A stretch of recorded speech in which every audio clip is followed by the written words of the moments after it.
Hey guys, welcome back to Fantasy Tip. My name is Julian, and today we're going to be talking about the injury report for Week 15 of the fantasy hockey season. For most of you guys, it's the semifinals. For some of you, it's the fantasy hockey finals, so you're going to want to listen to what I have to say and whether or not you should just drop some of the players that are injured. Before we get started, guys, please leave a like, subscribe, hit that notification bell, and follow me on Twitter at FantasyTipped.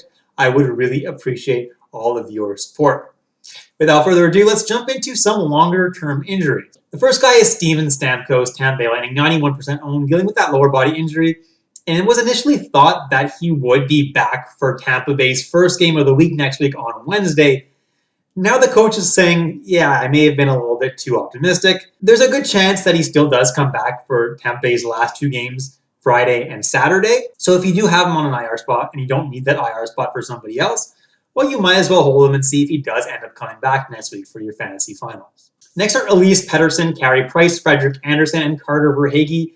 And from the way I see it, I don't see any of these guys coming back this week or next week for the fantasy hockey semifinals or finals. So there's no reason to have these guys on your team anymore. You can drop these guys. Next is Philip Forsberg, Nashville Predators, 83% owned, dealing with an upper body injury still, and the coach was pretty optimistic that he'd be able to return this week, and suddenly it's not looking like he will. I thought personally that he would return on Saturday, but apparently that's looking less and less likely.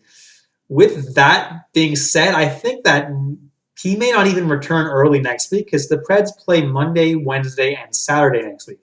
Now, if you do have the IR room and you have him, you might as well hold on to him because I think at the very, very least, he's going to get Saturday's game next week. And you're going to want Philip Forsberg in your lineup no matter how busy next Saturday's day is. In his absence, though, if you need someone for Monday and Wednesday next week and Forsberg isn't there, or even if he is, Tolvanen is someone to add because he should play very, very well playing on that top line and top power play.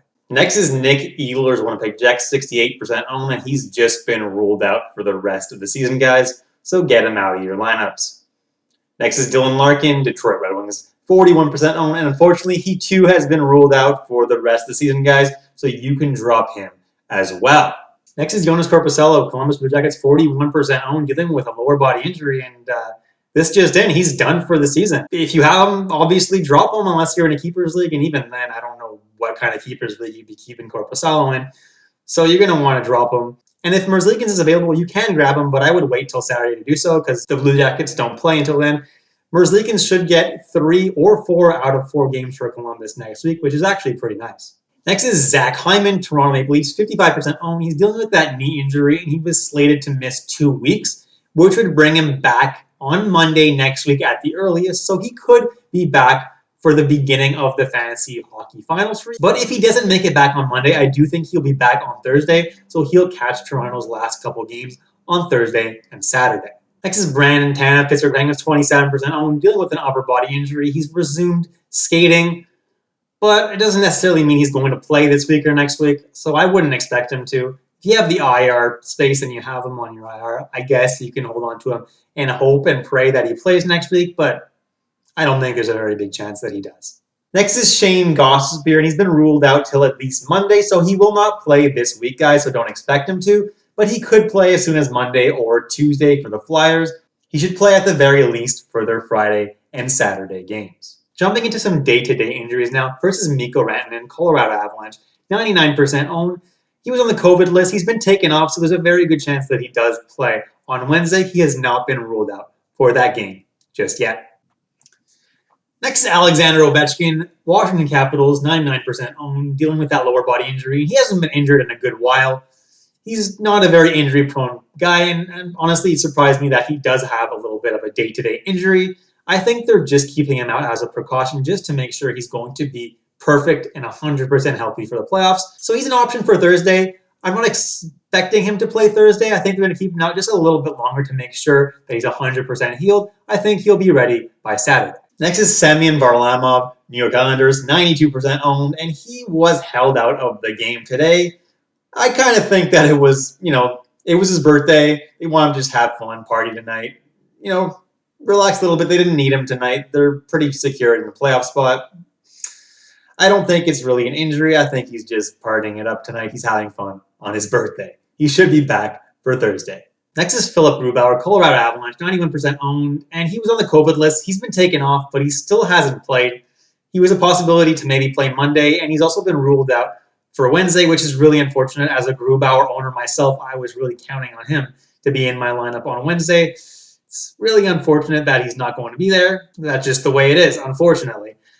He should. I think he will be in the lineup. I think he will start on Friday, so you guys can expect that. Next is Evgeny Malkin, Pittsburgh Penguins, 89% owned. Still dealing with that lower body injury, but he's been practicing, so I actually expect him to come back pretty soon. If not this week, he should be back for Pittsburgh's first game next week, I think, at the very least. Until then, guys, Jared McCann makes for a great guy to keep on your team. He's been doing great in Malkin's absence. Next is Patrick Hornquist, Florida Panthers, 77% owned, and it looks like he's being utilized like a basketball player. He's being sat out on back-to-back games, which is kind of funny. They do that in basketball to rest their star players back-to-backs on a team that's tanking or whatever. They're doing it with Hornquist because I guess he's older and they don't want him to get injured and they want him to be nice and fresh for the playoffs. So he'll be back on Thursday for sure. He'll play on Saturday. Florida has a pretty ugly schedule next week, though, so play him on Monday, then drop him. Next is Peter Mrazek, Carolina Hurricanes, 74% owned, dealing with a lower body injury. He was a maybe to play Monday or Tuesday. He didn't, but I think they're just resting their veteran goalie. They want him nice and fresh for the playoffs. The Hurricanes have already clinched the playoffs, so they're not too worried. They want Mrazek nice and fresh because they want him to play at his best in those playoffs. I think he'll be ready on Thursday. Next is Tyler Seguin, Dallas Stars, 65% owned, and the coach was hopeful that Tyler Seguin could actually play this week. And that's still a possibility because I haven't heard anything else regarding Seguin's status. So am I expecting him to be in the lineup on Thursday? Probably not. But Saturday, that might actually be a real possibility. If he's ready by Saturday, you can activate him and put him in. Odds are, though, your lineup's full on Saturday anyway, so it doesn't really matter if he does return on Saturday. But I think at the very latest, he will be ready for Monday next week. Next is Thatcher Demko, Vancouver Canucks, 61% owned, dealing with a lower body injury. He's only day-to-day, so I do think he might actually end up being ready for the back-to-back set Wednesday or Thursday. But after that, I'm not sure if Demko is going to be getting as many games as he was earlier. Holtby's actually been playing pretty well. Demko may go to a 50-50 time split with Holtby once he's back and fully healthy, which isn't great, but Vancouver does play 4 games this week and 4 games next week, so it's not the worst thing in the world, but it's not my favorite situation either. Next is Carter Hart, Philadelphia Flyers, 57% owned, dealing with a lower body injury, and he's not skating at this time. It was supposed to be a minor thing, but it doesn't seem like it is right now. It looks like it's a little bit more serious. Because of that, I actually really like Elliott. Elliott's getting all the games. He's actually been playing pretty well the last few games. So if you're desperate and you need a goalie that plays on Thursday and on Saturday, well, Elliott should get both of those starts. And I know he's not the best goalie in the world, but he plays New Jersey both days, so it's not the most scary matchup. Next is Chris Driedger, Florida Panthers, 50% owned. He's dealing with a lower body injury, but it doesn't matter. If you have him, you're going to want to drop him. Florida plays 2 more times this week. He's not going to get either of those starts. And then they only play twice next week, but they play Monday and then Saturday. So after Monday, you're going to pretty much want to drop all your Panthers anyway. So I don't think Driedger's going to get another start this season. I don't think they're going to risk it. They're going to keep him healthy for the playoffs. And for that reason, I would drop him right now. Next is Jacob Trouba, New York Rangers, 42% owned. He's dealing with a UBI, but I think it's a concussion because he looked really dazed when he was injured on the ice. I honestly, with concussions, you don't know how long someone's going to be out for, so you just got to keep taking it day by day. If you have Trouba and you have an IR plus spot, you can hang on to him. But if you don't have any IR room, you can drop him because he may not be back anytime soon. Next is Colton Parayko, St. Louis Blues, 31% owned, dealing with an upper body injury, but there's a good chance that he actually will play on Wednesday. Looks like he's going to be a game time decision, but that's really good news because that means even if he doesn't play on Wednesday, it means he won't miss too much time. Next is Riley Smith, Vegas Golden Knights, 26% owned, dealing with an undisclosed injury, and there's very good news here. He's a game time decision on Wednesday, so it means he's very, very close to return. Even if he doesn't play, there's a good chance that he plays Vegas' next game on Friday. Riley Smith has not been that amazing this year, though, so if you don't want to wait and see if he's going to play, he's definitely droppable. Next is Justin Schultz, Washington Capitals, 24% owned, dealing with a lower body injury, and he's still missing games. I don't think there's any reason to hold Justin Schultz at this point. He's second power play. He's not going to get you that many points anyway. His peripherals aren't that particularly amazing. you can drop him, grab somebody else. There's no reason to hold on to him at this point. Next is Matt Murray, Ottawa Senators, 21% owned, dealing with a lower body injury. And at first they thought that he may be done for the year, but it looks like he may be able to get a game or two in before the season ends. That doesn't necessarily mean he'll be ready next week, though, because Ottawa does play a couple games after that. So if you have Murray, you can hang on to him and see if maybe he'll be ready, but I'm not super optimistic about it. Next is Jonas Donskoy, Colorado Avalanche, 18% owned, and he was recently removed from the COVID protocol, so there is a chance that he plays on Wednesday. I wouldn't count on it, but he's very close to a return. I'm not super high on the guy, though. I mean, if he is put back on the top power play, he has some value, but if he isn't, I'm not crazy about him.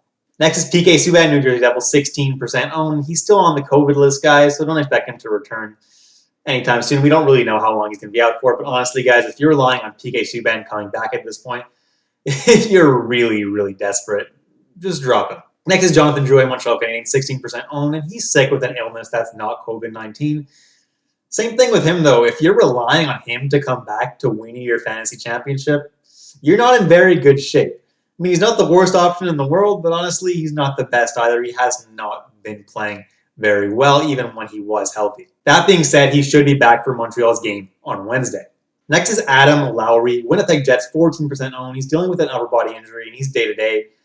But honestly, I don't know why he's 14% owned, because he's a third-line center in Winnipeg, and he doesn't do all that much. Yeah, he has some decent peripherals, but honestly, guys, at this point of the season, if you're relying on Adam Lowry, I don't like that a whole lot. When he comes back, he may not even be the third-line center. He may be relegated to the fourth-line center because Paul Stastny has now taken over as the third-line center. So I really don't like Adam Lowry. If you have him, you can drop him. Best of luck, guys, in your semifinal or final matchups this week. All right, guys, you've reached the end of the video. Thank you so much for watching all the way through. I really appreciate it. Please leave a like, subscribe, hit that notification bell, leave a comment, ask me a fantasy hockey related question. I'll be happy to answer you. Until next time, guys, stay safe, stay healthy, and I'll catch you in the next episode of Fantasy Tipped.